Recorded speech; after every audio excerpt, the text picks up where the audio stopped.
Deixe sua Bíblia aberta aí no Evangelho de Mateus.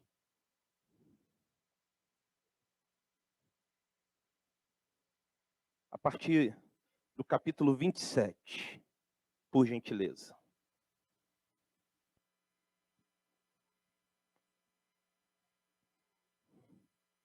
Nessa manhã, como os irmãos já bem sabiam, não há como não falar sobre ressurreição.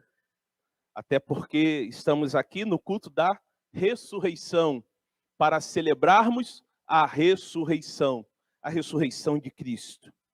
E eu confesso aos queridos que a falar desse tema me é muito agradável. Falar sobre a ressurreição me emociona. Ler os textos, estudar, para poder, de alguma forma, compartilhar aquilo que Deus colocou em meu coração, para que eu possa ser um canal nas mãos dele, para que ele possa falar ao coração dos queridos, para mim é um motivo de satisfação. E fiquei a pensar e a refletir sobre inúmeras coisas, mas eu não sei se você já parou para pensar. Peguei, soninho bom, hein? Que sem a ressurreição, o Evangelho não poderia ser chamado de boas notícias. Seria más notícias.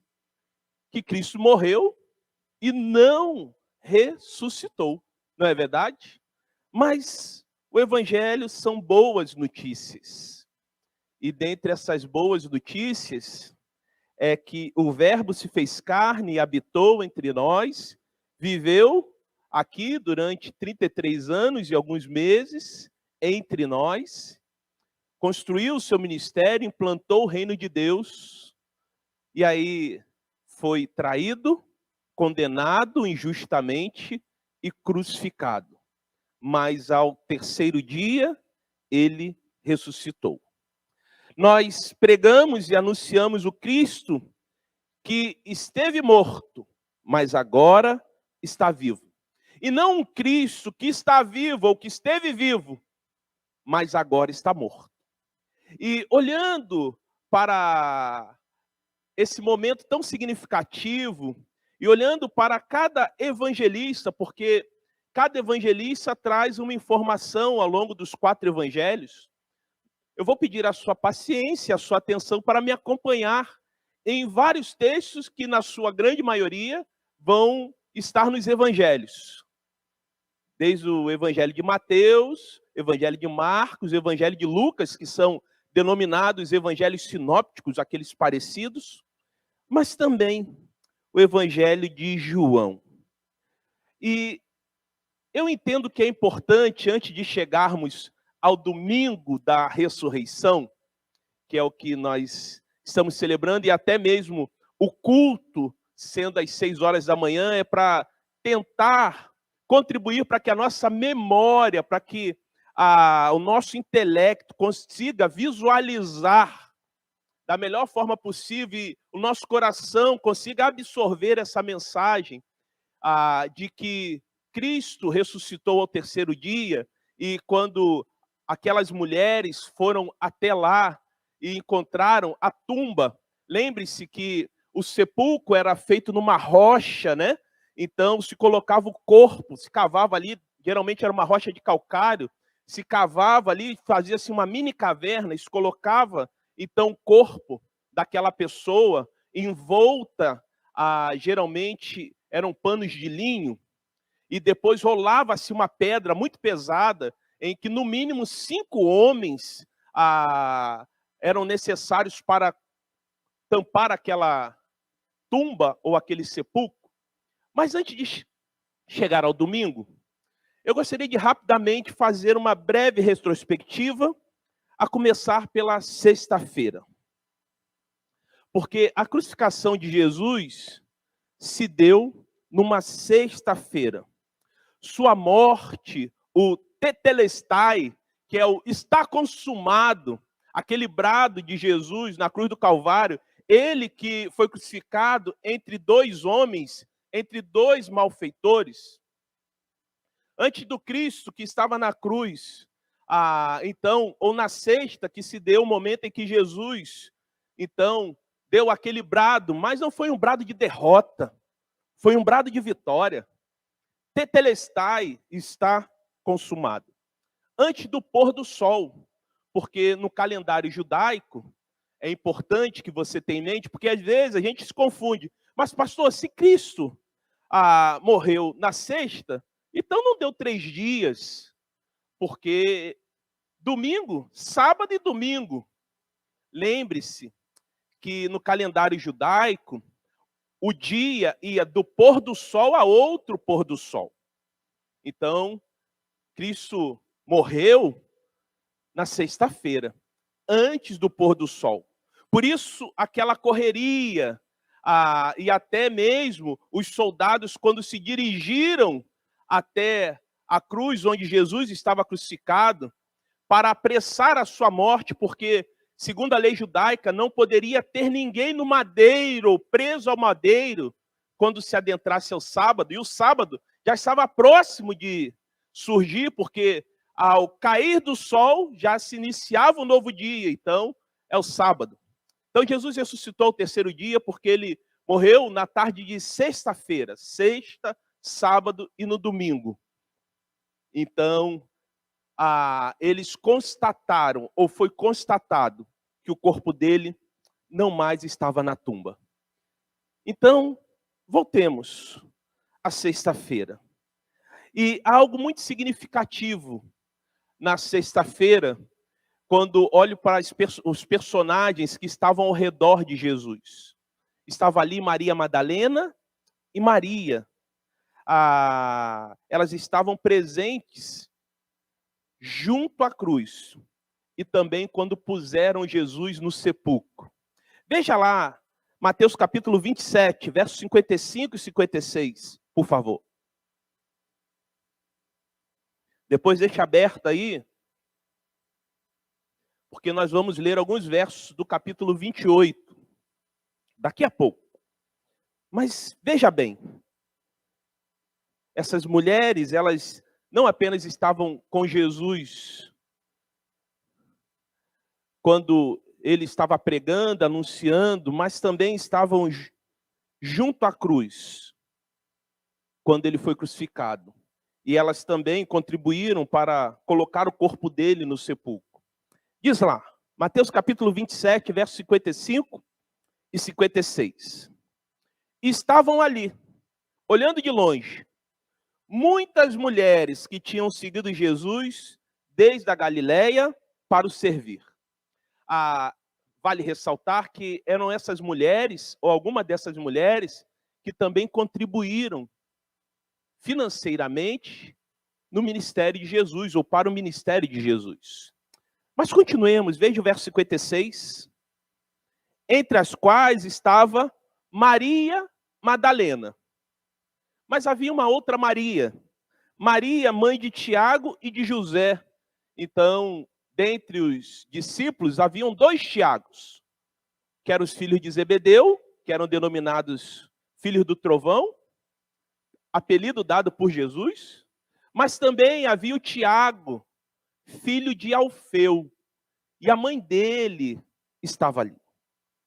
E a mãe, aí, Maria, mãe de Tiago e de José, e a mãe dos filhos de Zebedeu, que aí no caso eram o outro Tiago e o João. Aí o verso 60. E o pôs no seu sepulcro novo, que havia aberto em rocha, como eu lhe disse, e geralmente era uma rocha de calcário, e rodando uma grande pedra para a porta do sepulcro, retirou-se. Agora veja o verso 61. E estavam ali Maria Madalena e a outra Maria, que tudo indica, segundo os estudiosos, que é a mãe de Tiago, o Tiago Alfeu. E estavam ali Maria Madalena e a outra Maria, assentadas defronte do sepulcro. Então, Mateus, o evangelista Mateus vai nos dizer que na crucificação de Jesus, as mulheres estavam ali a ver tudo o que aconteceu. A tradição diz que o momento em que Jesus começou a carregar a sua cruz é denominado Via Crucis. E aquelas mulheres estavam ali olhando e sofrendo junto com Jesus. E estavam elas a serem testemunhas oculares de tudo que estava acontecendo. Chega a sexta-feira, Jesus então morre, tetelestai, está consumado, apanham o corpo de Jesus e colocam naquela rocha que havia sido escavada, naquele sepulcro, rolam a pedra e fecham o sepulcro. Isso se deu ainda antes do pôr do sol da sexta-feira. Chega o sábado judaico. A partir do pôr do sol da sexta, inicia-se o sábado. O sábado que na tradição é denominado sábado de aleluia. E o que acontece no sábado? Nada. Pelo menos que tenha esse registro.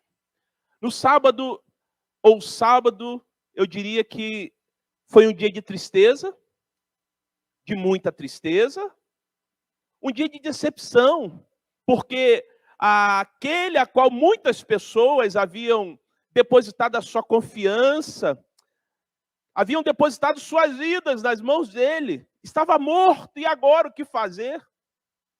O sábado, eu diria que não apenas envolve tristeza, decepção e medo. Porque se fizeram isso com Jesus, com o nosso mestre, o que não farão conosco? O que não farão com os nossos filhos? Se prenderam, condenaram e torturaram ao nosso mestre, ao nosso líder, o que não hão de fazer conosco?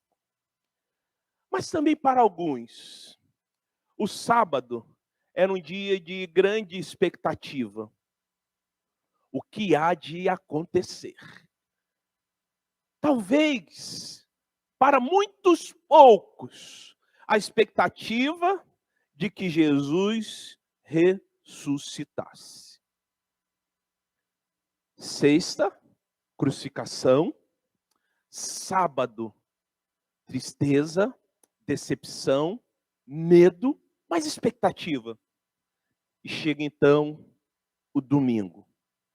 O domingo antes do nascer do sol. O domingo que se iniciava, ou se iniciou no sábado.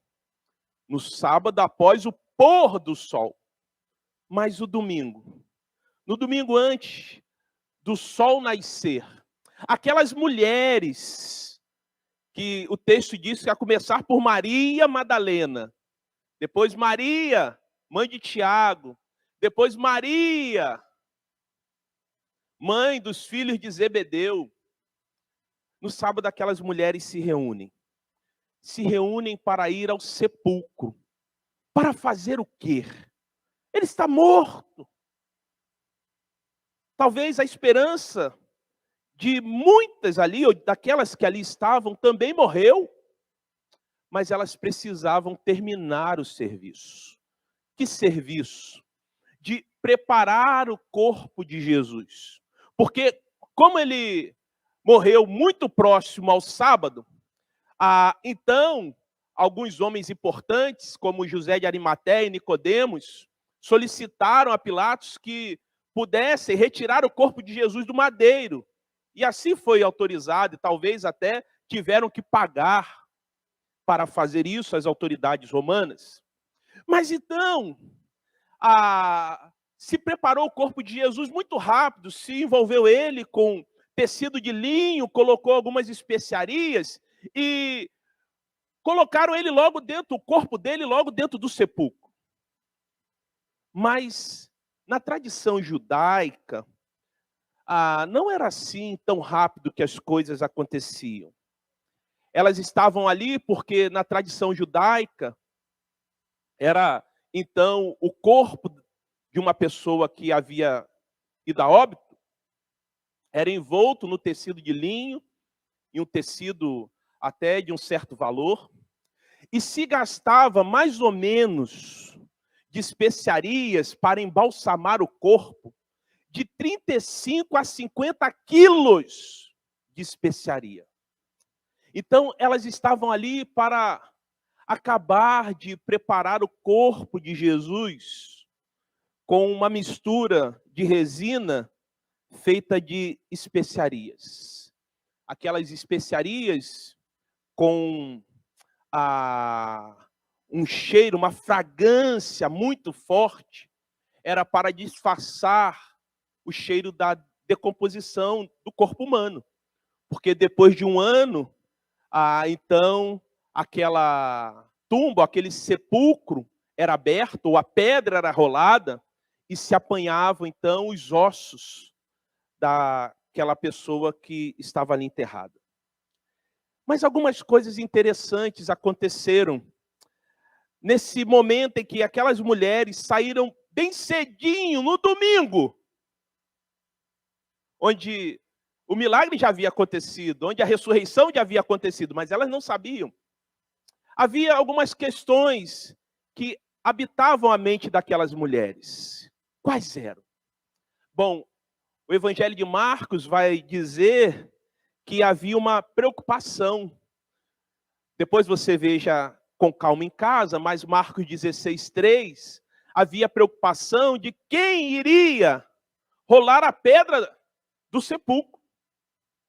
Elas estavam preocupadas, porque eram mulheres e, como eu disse, era preciso no mínimo 5 homens muito fortes, dependendo da pedra, para rolar a bendita pedra ali que fechava o sepulcro.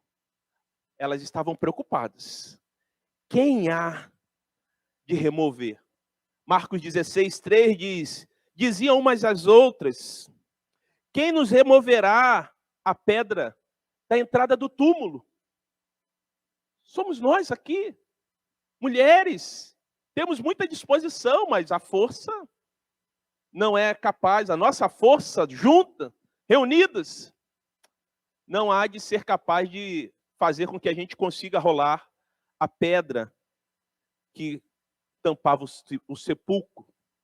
Mas também, há uma outra questão que me chamou a atenção, quando elas chegam ao túmulo, ou ao sepulcro, elas ficam perplexas. Lucas, capítulo 24, verso 3 e 4, diz o seguinte: quando elas entraram no túmulo, então a pedra já havia sido rolada, não encontraram o corpo de Jesus.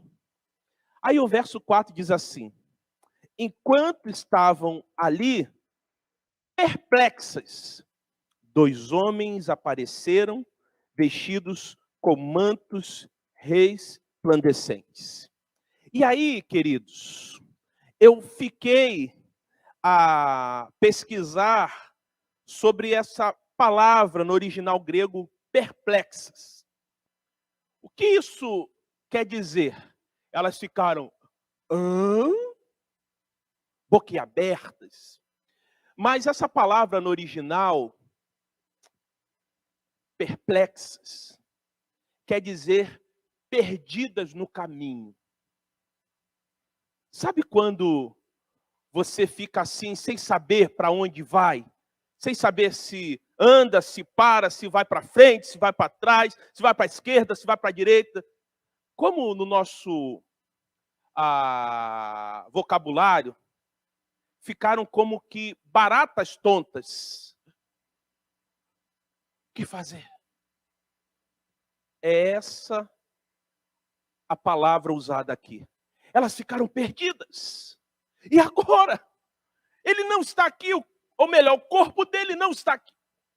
O que a gente vai fazer? Ficaram perplexas. Ficaram perdidas no caminho, dentro do túmulo. E fazendo então, ou traçando essa breve linha do tempo, a partir de sexta-feira, no finalzinho da sexta até o domingo, vejamos o que acontece então. Porque esse evento, ou nesse evento, ao lermos essa narrativa, ao lermos essa história, não é história, essa história que mudou o rumo da humanidade, nós somos convidados, somos desafiados a crer. E depois dessa minha introdução, é sobre isso que eu quero falar com você, ou continuar a falar com você nessa manhã, lhe desafiando. Lhe desafiando a quê, pastor? A quem? A crer na ressurreição de Cristo. Creiam na ressurreição de Cristo.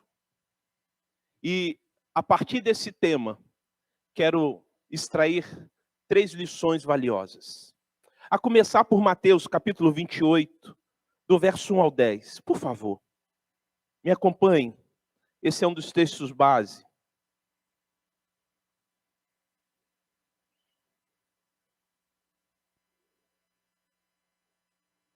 Evangelho de Mateus, capítulo 28, diz assim: no findar do sábado, ao entrar o primeiro dia da semana, Maria Madalena e a outra Maria foram ver o sepulcro. E eis que houve um grande terremoto, porque um anjo do Senhor desceu do céu, chegou-se, removeu a pedra e assentou-se sobre ela. Verso 3. O seu aspecto era como um relâmpago e a sua veste alva como a neve. E os guardas tremeram, espaforidos, e ficaram como se estivessem mortos. Mas o anjo, dirigindo-se às mulheres, disse: não temais, pois sei que buscais Jesus, que foi crucificado. Ele não está aqui, ressuscitou, como tinha dito. Vinde ver onde ele jazia. Verso 7. Ide, pois, depressa e dizei aos seus discípulos que ele ressuscitou dos mortos, e vai adiante de vós para a Galileia. Ali o vereis. É como vos digo. E, retirando-se elas apressadamente do sepulcro, tomadas de medo e grande alegria, correram a anunciá-los aos discípulos. Verso 9. E eis que Jesus veio ao encontro delas e disse: salve! E elas, aproximando-se, abraçaram-lhe os pés e o adoraram. Então, Jesus lhe disse: não temais, ide avisar a meus irmãos que se dirijam a Galileia, e lá me verão. Que o nosso Deus possa abençoar e aplicar a sua palavra, a sua sagrada palavra, a cada coração nessa manhã de domingo. Creiam na ressurreição de Cristo. Somos desafiados e somos convidados a crer na ressurreição de Cristo. Assim como Maria Madalena, alguns hão de crer na ressurreição de Cristo imediatamente.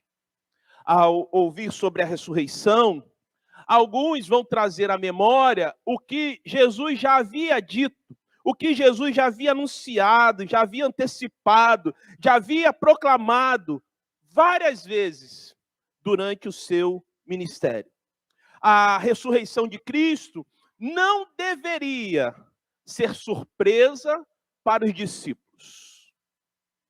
Quando a gente olha lá, e eu vou pedir para você me acompanhar em Mateus, capítulo 20, a partir do verso 17, Jesus, ele, de forma muito clara, muito organizada, muito sistemática, ele comunica aos seus discípulos, e talvez ali estivesse algumas mulheres também, o que estava prestes a acontecer.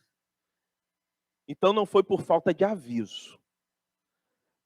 Mateus 20, a partir do verso 17, diz assim: enquanto subia para Jerusalém, Jesus chamou os 12 discípulos e lhes disse, em particular, o que aconteceria com ele. Aí o verso 18, Jesus falando aos seus discípulos: ouça, estamos subindo para Jerusalém, onde o Filho do Homem será traído e entregue aos principais sacerdotes e aos mestres da lei. Eles o condenarão à morte. Agora o verso 19. E o entregarão aos gentios para que zombem dele, o açoitem e o crucifiquem. No terceiro dia, porém, ele ressuscitará. Antes de entrar em Jerusalém, para a celebração da Páscoa, naquele momento tão significativo, que a gente classifica, ou a tradição classifica como Domingo de Ramos, em que Jesus adentra em Jerusalém, montado num jumento, ou num jumentinho. Jesus já havia reunido, e aquilo deveria estar muito fresco ali, aquela mensagem, deveria estar muito fresca na mente porque não foi há 3 anos, logo quando eles iniciaram a caminhada com Jesus, que Jesus comunica o que estava prestes a acontecer. Eu vou entrar em Jerusalém, eu vou ser traído, eu vou ser preso, eu vou ser condenado, eu vou ser torturado, eu vou ser crucificado, mas eu vou ressuscitar ao terceiro dia. Então, dias antes desse evento tão espetacular, que é a ressurreição de Jesus, Jesus já havia dito tudo o que estava para acontecer de forma muito organizada. Por isso que, por mais doloroso que tenha sido a prisão, condenação, tortura e crucificação de Jesus, os discípulos não deveriam ficar espantados com relação à ressurreição. Eles não foram pegos de surpresa. Eles deveriam estar numa expectativa grande de que no domingo eles iriam encontrar Jesus ressuscitado. Mas o fato é que eles não creram imediatamente. Mas Maria Madalena, ela creu imediatamente. É muito interessante os anjos falando às mulheres. Veja lá Mateus capítulo 28.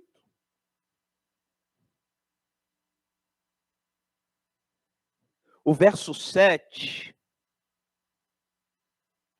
diz assim, nós já lemos só para reforçar. Agora vão depressa e contem aos discípulos que ele ressuscitou e que vai diante de vocês para a Galileia, lá vocês o verão. Lembrem-se do que eu lhes disse. Lembrem-se. Dentre os que creram imediatamente na ressurreição de Cristo, está Maria Madalena e as outras mulheres. Pois ao receber a notícia da ressurreição de Cristo, o que elas fizeram? Elas correram, saíram apressadamente para anunciar a mensagem que o anjo havia lhes orientado. Cristo ressuscitou. Por isso que nessa manhã, todos nós somos desafiados a crer imediatamente na ressurreição de Jesus. Todos nós somos desafiados a lembrarmos do que Jesus já nos falou.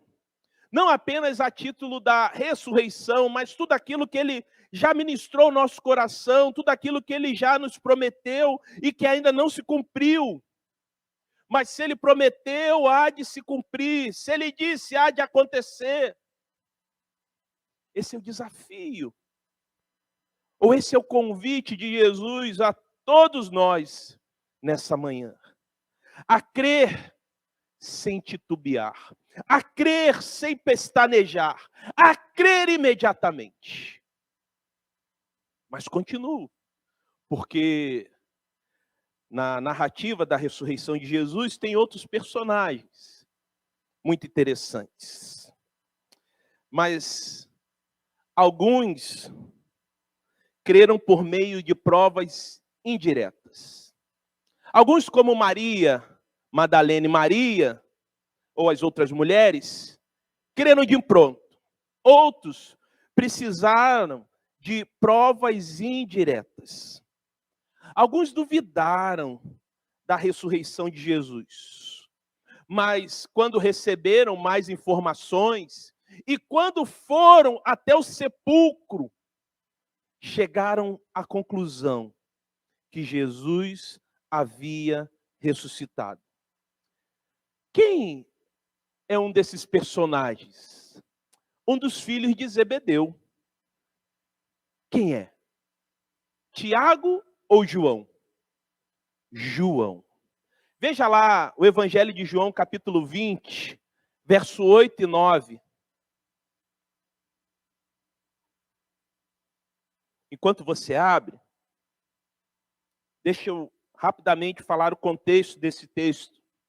A Maria Madalena e as outras mulheres, após crerem imediatamente na ressurreição de Jesus, se dirigem até os discípulos para comunicar a mensagem que Jesus havia ressuscitado. Jesus estava vivo. Elas encontraram com Pedro e João.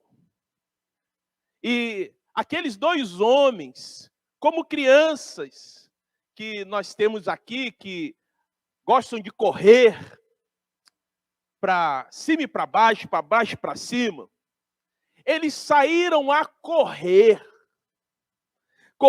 para o sepulcro, porque eles não conseguiram apenas crer através da mensagem que aquelas mulheres, e não eram uma, eram algumas, e mulheres de respeito, mulheres que não tinham o hábito de mentir e de contar historinhas ou historinhas, mas eles precisavam de algo mais.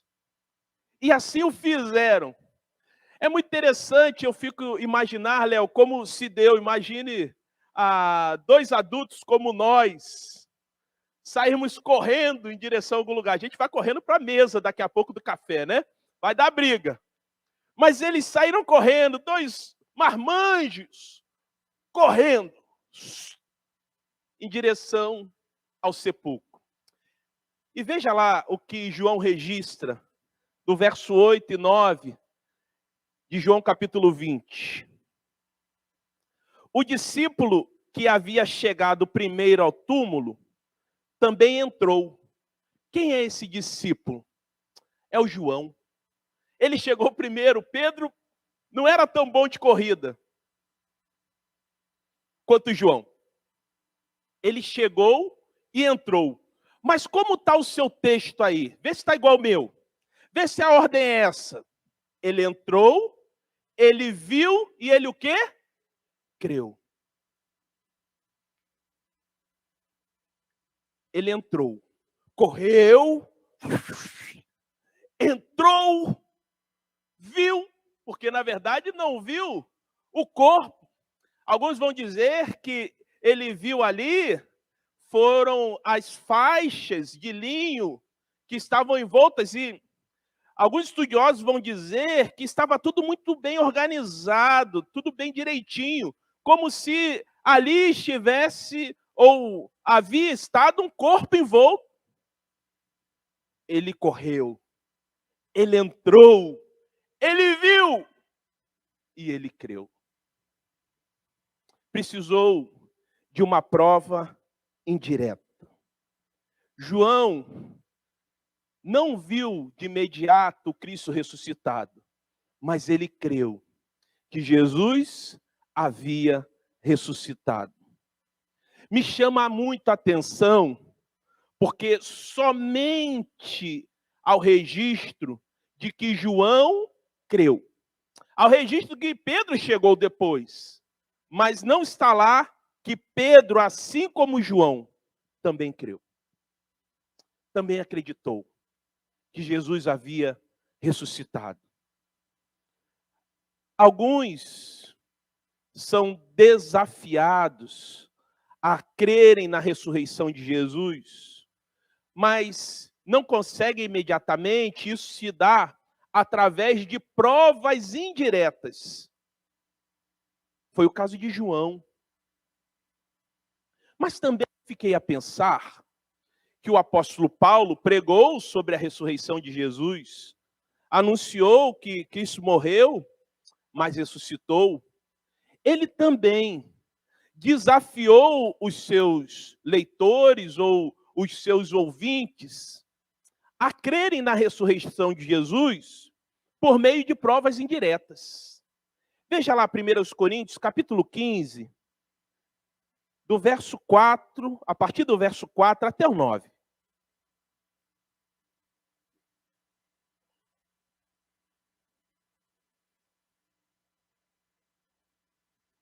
Diz assim: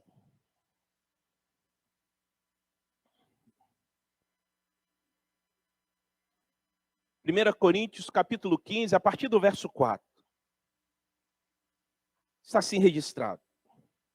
Paulo falando à igreja, sua igreja amada que estava em Corinto.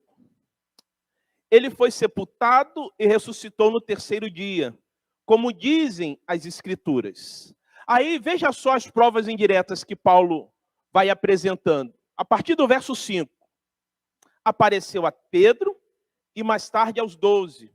Depois disso, apareceu a mais de 500 irmãos de uma só vez, a maioria dos quais ainda está viva, embora alguns já tenham adormecido. Então, os ouvintes de Paulo, ou os leitores, poderiam consultar esses 500 irmãos. Alguns já haviam morrido, mas outros estavam vivos. Prova indireta. Poderiam se deslocar, talvez até Jerusalém, e falar assim: vem cá, você viu Jesus? Ressurreto, vi. É uma prova indireta, porque eles não viram. Mas continuo. Verso 7. Mais tarde, apareceu a Tiago e, posteriormente, a todos os apóstolos. Aí Paulo termina. Verso 8. Por último, apareceu também a mim, como se eu tivesse nascido fora de tempo, pois sou mais insignificante dos apóstolos. Aliás, eu nem sou digno de ser chamado apóstolo, pois persegui a igreja de Deus. Sabe, queridos, fico a pensar que nessa manhã eu e você somos desafiados a crer não apenas na ressurreição de Jesus, mas a crer em Jesus através das provas indiretas que nos são apresentadas. Assim como João, que não havia se deparado ainda com o Cristo ressurreto, ou assim como os leitores de Paulo, que estavam distantes daquele evento, não apenas geograficamente, mas por uma questão de tempo também, eles foram desafiados a crer a partir do registro do que outros haviam comunicado, ou de que outros estavam anunciando. Então, não tenha dificuldade de crer. Creia mesmo diante das provas indiretas. Mas por último, e não menos importante, alguns são convidados a crer por meio de provas diretas. Aí você rapidamente vai se lembrar desse personagem. Aquele que disse: eu tenho que ver para crer. Quem é? Tomé. Mas quero te dizer que não foi só Tomé que só acreditou, só confiou quando viu e quando tocou. A gente coloca tudo na conta do Tomé, mas não foi só o Tomé, não. E você vai ver que não foi. Alguns, e eu digo alguns, que ali estavam momentos antes da prisão, condenação, crucificação de Jesus, alguns que já ouviram ou tinham ouvido falar o que estava prestes a acontecer dos próprios lábios de Jesus, aqueles 12, também como Tomé, precisaram ver para crer.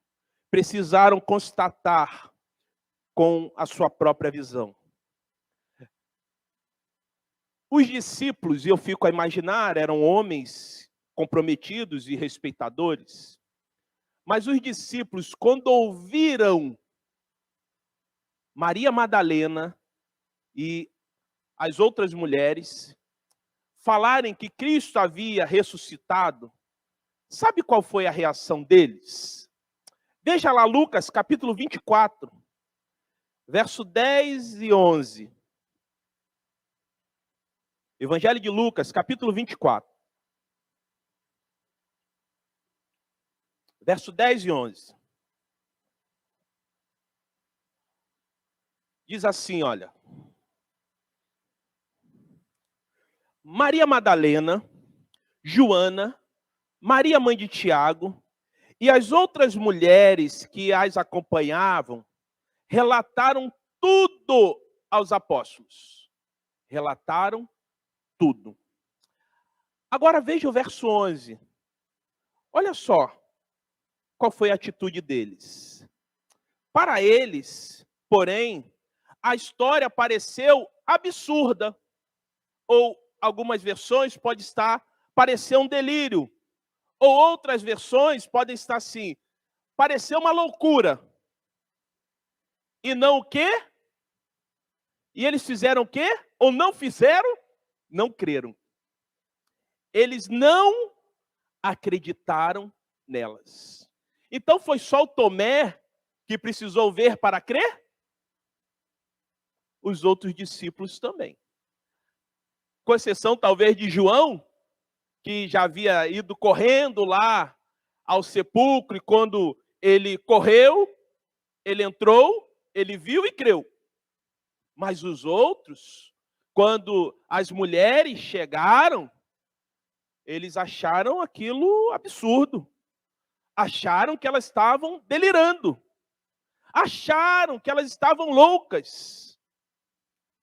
Imagine essas meninas que aqui estão, quando anunciam algo para a igreja, e a gente fala assim, vocês estão malucas. Vocês estão loucas. Vocês estão delirando. Ou, no nosso vocabulário, estão viajando na maionese. Foi essa a reação dos discípulos. E sabe o que esse termo, ou essa palavra aqui utilizada, loucura, significa no grego? Vou dizer para você. Era um termo médico usado para descrever o devaneio, o delírio provocados pela febre. Eu não sei se você já se deparou ou já vivenciou isso, de que quando você está no estágio de febre muito alta, algumas pessoas, ou até mesmo você, podem estar a delirar, a falar coisas sem sentido. Era isso que os discípulos estavam achando daquelas mulheres. Não eram de uma, de algumas mulheres.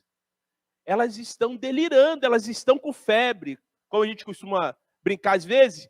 Peraí, deixa eu verificar aqui a sua temperatura, né? Essa daqui não falha. Quando encosta aqui, principalmente é esse medidor de temperatura de mãe, né? Mãe bate aqui, tá com febre. É, como a turma diz, batata. É assim. Os discípulos olharam para você. Vocês estão de brincadeira. Vocês estão pancadinhas, hein? Foi isso, queridos. Os discípulos consideraram o relato daquelas mulheres uma conversa exagerada. Uma história insana. Eles não acreditaram. Mas também Tomé. Veja lá, João capítulo 20, verso 24 e 25. Por favor. João capítulo 20, verso 24 e 25. É o penúltimo texto que eu quero ler com os irmãos nessa manhã. Depois desse aberto, que nós vamos ler um outro verso desse mesmo livro. Diz assim: ora, Tomé os 11, chamado Dídimo, não estava com eles quando veio Jesus. Verso 25. Disseram-lhe, então os outros discípulos, vimos o Senhor. Mas ele respondeu, se eu não vir nas suas mãos o sinal dos cravos, e ali não puser o dedo, e não puser a mão no seu lado, de modo algum acreditarei. Não apenas eu preciso ver, eu preciso sentir, eu preciso tocar. Porque se isso não acontecer, de modo algum eu acreditarei. Nós falamos de Tomé, aquele que precisou ver para crer. Mas também não se esqueça dos outros apóstolos, com exceção de João, irmão de Tiago, que também precisaram ver para crer. Veja lá João capítulo 24, verso 29. Último texto que eu leio com os irmãos essa manhã. João capítulo 24, verso 29. Hã? Não tem 24? Então é João 20, 29. Obrigado, Isabela. Veja se não é João 20, 29. É porque eu saí pegando no texto de Lucas. Vamos ver se eu acertei. Então Jesus lhe disse, é isso? 29? Muito agradecido. Sinal que estão atentas aí, não estão dormindo. Que bom. Então Jesus lhes disse, você crê porque me viu. Felizes são aqueles que creem sem ver.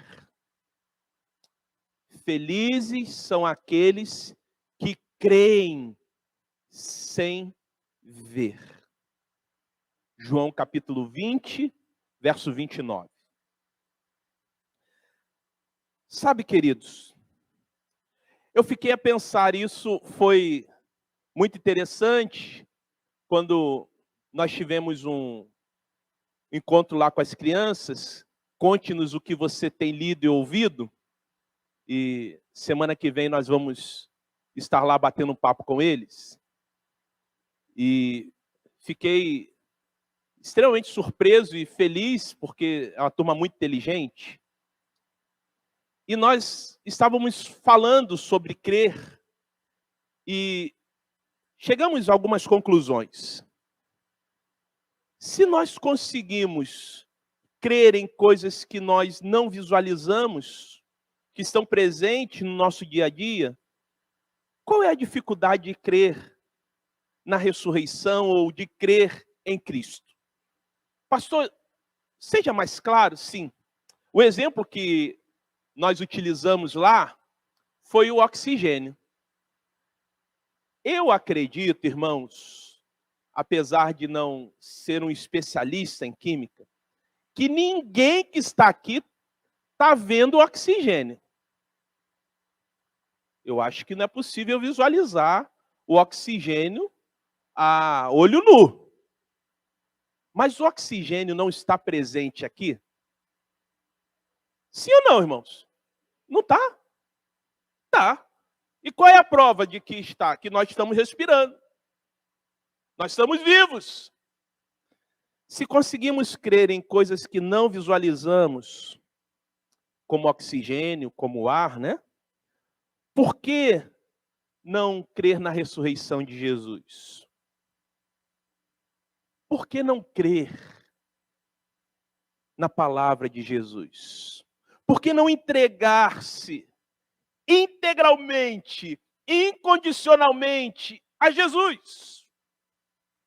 Mas aí talvez você possa estar se perguntando assim, pastor, eu acho que tem uma lacuna aí na sua mensagem.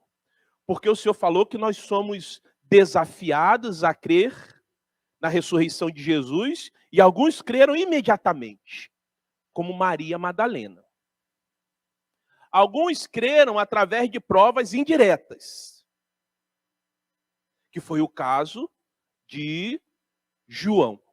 Quando adentrou lá, ele correu, entrou, viu e creu. Ele não viu o corpo de Jesus, ele não viu o Cristo ressurreto, mas ele creu que ele havia ressuscitado. E hoje, para nós, hoje, qual é a prova direta? Será que a gente pode sentir Jesus, a gente pode ver Jesus? Quero lhe dizer que sim. William Barclay, um grande teólogo do passado e um grande comentarista das Escrituras Sagradas, ele disse o seguinte, e eu concordo com ele, você tem direito de discordar, mas ele disse que a melhor prova da ressurreição de Cristo, quando a gente vê e consegue visualizar Cristo de forma direta, a melhor prova da ressurreição dele, sabe qual é? A Ruth, a Tatiana, a Julinha, a Lê, o Alberto. A melhor prova da ressurreição de Cristo é a existência da igreja. É a igreja de Cristo. Sou eu, você, somos nós. Quando olhamos para a igreja de Cristo, podemos ver de forma direta o próprio Cristo. Que coisa extraordinária. Privilégio, mas também uma grande responsabilidade. Se você precisa de uma prova direta da ressurreição de Cristo, de que Ele está vivo, olhe para a igreja dele. Nessa manhã, eu e você somos desafiados a crer na ressurreição de Cristo, também através de provas diretas. Porque Cristo já ressuscitou. A história da Páscoa, e hoje celebramos então domingo de Páscoa, e à noite falaremos um pouquinho mais sobre Páscoa. A história da Páscoa não termina na crucificação, mas sim com a ressurreição. Por isso que hoje é dia de festa, hoje é dia de celebrar, hoje é dia de se alegrar, hoje é dia de dizer, Cristo já ressuscitou, aleluia, ou louvado seja Deus, sobre a morte triunfou, aleluia, tudo consumado está, aleluia, salvação de graça dá, aleluia. Você sabe que aleluia é louvado seja o Senhor.